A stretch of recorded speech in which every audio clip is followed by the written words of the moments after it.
అందరికీ నమస్కారం. ఈరోజు మనం బొండపల్లి మండలం దేవపల్లి గ్రామంలో లచ్చిరెడ్డి శ్రీరాములు గారి మామిడి తోటలో ఉన్నాము. మన ప్రకృతి వ్యవసాయంలోని ఏదైతే 365 రోజులు భూమిని కప్పి ఉంచాలి అనే సిద్ధాంతం ఉందో దానికి అనుగుణంగా ఏవైతే మొక్క తోటలో మామిడి ఉన్నాయో దాంట్లోని తొలకర్రి వర్షాలు పడిన తర్వాత మనకి పలు రకాల విత్తనాలని మనం దుక్కి చేసుకుని వేసుకున్నట్టయితే మనకి ఏదైతే పిఎండిఎస్ విత్తనాల కోసం బయట నుంచి తెస్తున్నామో దాన్ని ఇక్కడ ప్రొడక్షన్ చేసి మన క్లస్టర్లోని కానీ మన గ్రామాల్లో కానీ ఈ విత్తనాలని రైతులకి అందించడానికి అవకాశం ఉంటుంది. దానికి అనుగుణంగా ఈరోజు మనకి ఇక్కడ 9 నుంచి 10 రకాల విత్తనాలు ఏవైతే బొబ్బర్లు, మొక్కజొన్న, కొర్ర, జొన్నలు, అదేవిధంగా పెసలు, గోంగూర ఇవన్నీ విత్తనాలు కూడా సెల్ఫ్ సీడ్ ప్రొడక్షన్ కోసం ఇక్కడ పెట్టడం జరిగింది.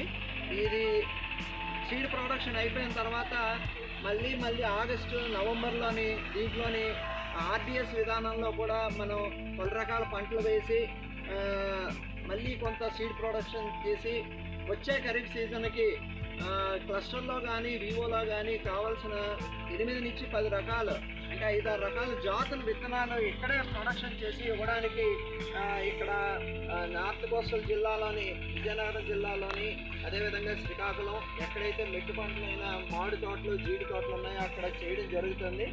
దీనివల్ల మనకి విత్తనం మీద ఏదైతే పిఎండిఎస్ మీద ఖర్చు పెడుతున్నామో ఆ ఖర్చుని కూడా తగ్గించుకోవడానికి అవకాశం ఉంటుందని ఈ ప్రయత్నం చేస్తున్నామండి. అందరికీ నమస్కారం. నా పేరు గోర్లి సంజయ్ నాయుడు. నేను గైడ్లైన్ డివిజన్లో మాస్టర్ ట్రైనర్గా వర్క్ చేస్తున్నాను.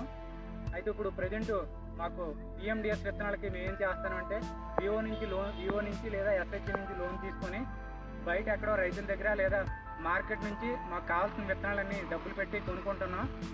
అది అంటే దానివల్ల ఏంటంటే మాకు ఎక్కువ అమౌంట్ అవుతుంది, ప్లస్ చాలా శ్రమతో కూడుకుంటుంది.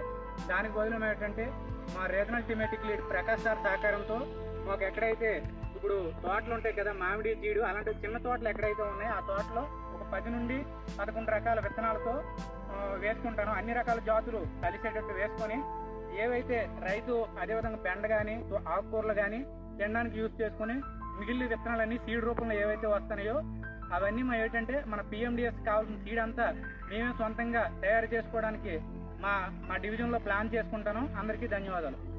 ఈ సంవత్సరం విజయనగరం జిల్లాలో ఏదైతే వివో ద్వారా మన లోన్ తెచ్చి మన క్యాడర్ కానీ ఎఫ్పిఓలు కానీ లేకపోతే ఎన్పిఎం ద్వారా విత్తన సేకరణ జరిగిందో దానికి భిన్నంగా ఈ సంవత్సరం మెట్టు పంటల్లోని ప్యాచ్ వైజ్ సీడ్ ప్రొడక్షన్ చేసి ఆ విత్తనాలు సేకరించి స్థానికంగా మనం ప్రొడక్షన్ చేసుకొని ఆ పిఎండిఎస్ విత్తనాలు రానున్న సీజన్లోని అందరికీ కూడా చేరువ చేయడానికి ప్రణాళిక చేయడం జరిగింది. ఈ విధంగా అందరూ చేసుకున్నట్టయితే క్యాడర్ మీద కానీ రైతుల మీద కూడా ఈ పిఎండిఎస్ విత్తన సేకరణ గురించి భారం పడకుండా అందరికీ కూడా చేరువ చేయడానికి అవకాశం ఉంటుందని తెలియజేస్తున్నాం. నమస్కారం.